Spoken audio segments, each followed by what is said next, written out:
Genesis 18. Then Adonai appeared to him at Mamre's large trees while he was sitting at the entrance of his tent during the heat of the day. When he lifted up his eyes to see, suddenly 3 men were standing right by him.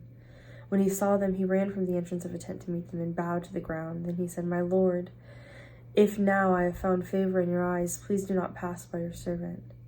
Please let a little water be brought to you so you can wash your feet and make yourselves comfortable under the tree. And let me bring out a bit of bread so that you can refresh yourselves. Then you can pass on, since you've passed by your servant." They said, "Do just as you have said." So Abraham hurried into the tent to Sarah and said, "Quick, knead 3 measures of fine flour and prepare bread loaves." Then to the herd Abraham ran and took a young ox, tender and good, and he gave it to the servant who prepared it quickly. Then he took butters and milk and the young ox that he had prepared and set it before them. While he was standing by them under the tree, they ate. Then they said to him, "Where is Sarah, your wife?" "There in the tent," he said. Then he said, "I will most surely return to you in about a year's time. Surprisingly, Sarah, your wife, will have a son." Sarah was listening at the entrance of the tent, which was behind him. Now Abraham and Sarah were old, advanced in years. Sarah had stopped having the way of women. So Sarah laughed at herself, saying, "After I've grown and decrepit, can I have desire in my Lord so old?" Then Adonai said to Abraham, "Why is it that Sarah is laughing? Say, can I really give birth when I am so old? Is anything too difficult for Adonai? At the appointed time I will return to you in about a year, and Sarah will have a son." Sarah denied it, saying, "I didn't laugh," for she was afraid. But he said, "No, for you did laugh." Then the men got up from there and looked down over Sodom.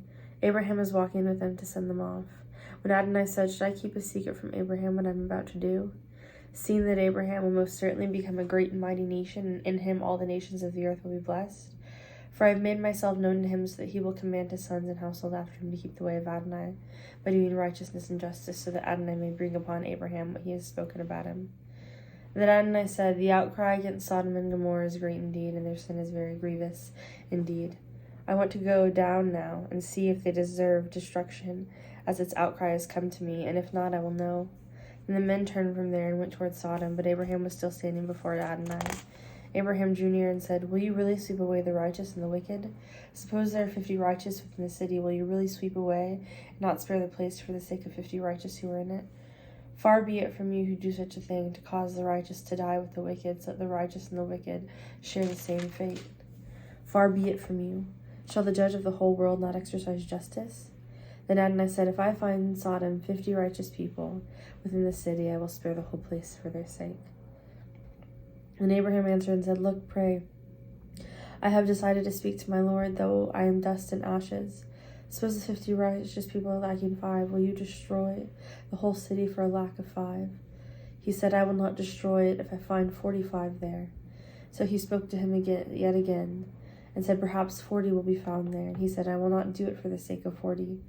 Then he said, "Please, my Lord, not be angry, so I may speak. Perhaps 30 will be found there." And he said, "I will not do it if I find 30 there." Then he said, "Look, pray, I have decided to speak to my Lord. Perhaps 20 will be found there." And he said, "I will not destroy it for the sake of 20. Then he said, "Please, let not my Lord be angry, so that I may speak once more. Perhaps 10 will be found there." And he said, "I will not destroy it for the sake of 10. Then when he had finished speaking to Abraham, Adonai left, and Abraham returned to his place. Chapter 19, Genesis 19. Now the 2 angels came to Sodom in the evening, while Lot was sitting at the gate of Sodom. When Lot saw them, he got up to meet them and bowed with his face to the ground. And he said, "Here, please, my lords, please turn aside to your servant's house, spend the night, and wash your feet. Then you can get up early and go on your way." But they said, "No, we will spend the night in the open plaza."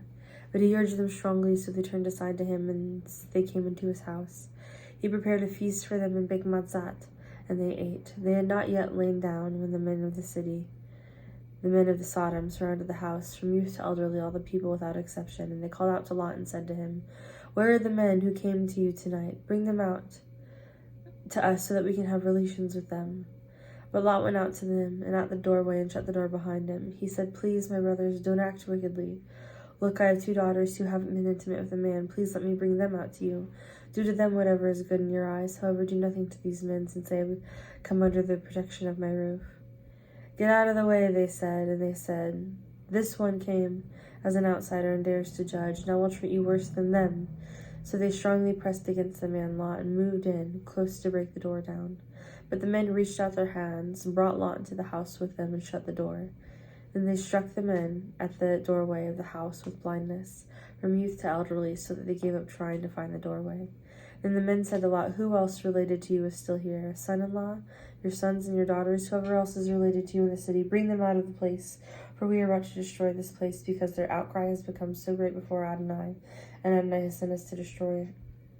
So Lot went out and spoke to his sons-in-law who were going to marry his daughters. "Get up," he said, "get out of this place, for Adonai is about to destroy the city."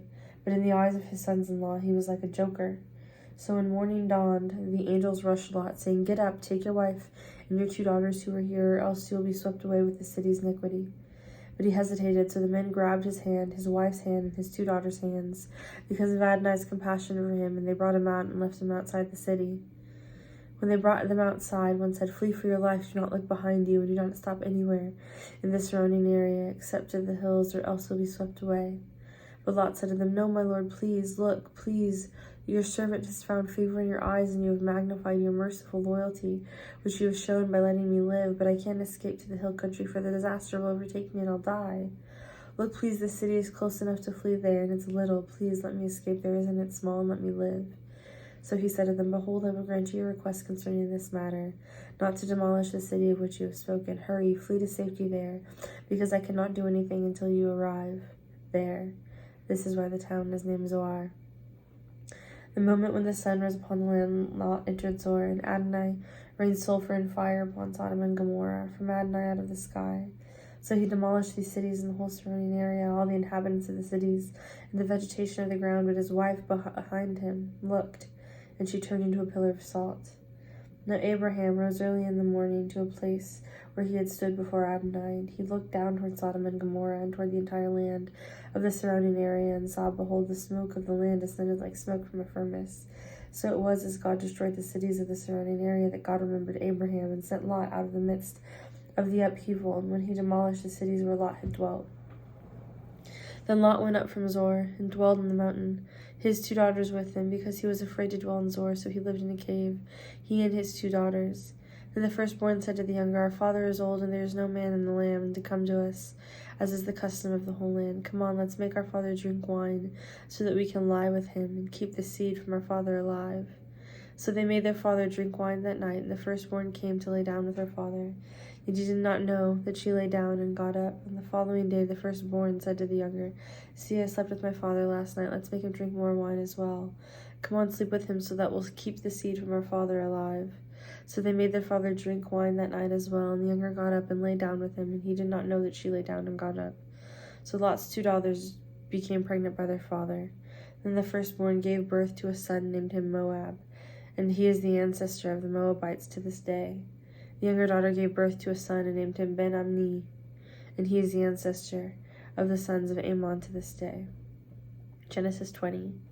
Then Abraham journeyed from there to the land of Negev and settled between Kadesh and Shur. While he was dwelling as an outsider in Gerar, Abraham said of Sarah and his wife, "She is my sister." So King Abimelech of Gerar sent for and took Sarah. But God came to Abimelech in a dream that night and said to him, "Behold, you are as good as dead because of the woman who you have taken, since she is a married woman." Now Abimelech had not come near her, so he said, "My lord, will you slay a nation even though innocent?" Didn't he say, "To me she's my sister," and she herself even said, "He's my brother"? I did this with the integrity of my heart and gentleness of my hands. Then God said to him in a dream, "Yes, I myself knew that you did this with the integrity of your heart. So I, yes, myself prevented you from sinning against me.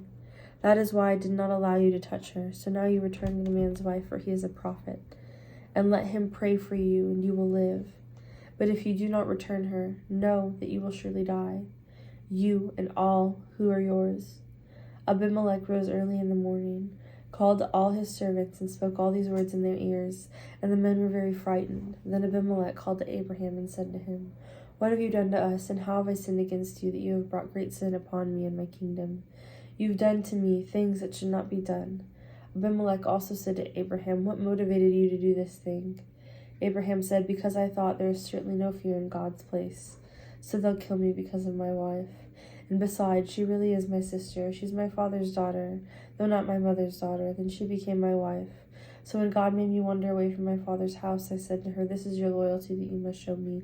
In every place we go, say of me, he is my brother. Then Abimelech took sheep, cattle, male slaves, and female slaves, and gave them to Abraham, and returned his wife Sarah to him. And Abimelech said, look, my land is before you, dwell wherever it pleases you. At the same time, he said to Sarah, look, I've gotten 1,000 shekels to your brother, I've given them to your brother. Look, it is the compensation for everything that happened. So to everyone with you are vindicated. Then Abraham prayed to God, and God healed Abimelech and his wife and his female slaves, so that they could bear children. For Adonai had completely locked up every womb in Abimelech's household because of Sarah, Abraham's wife.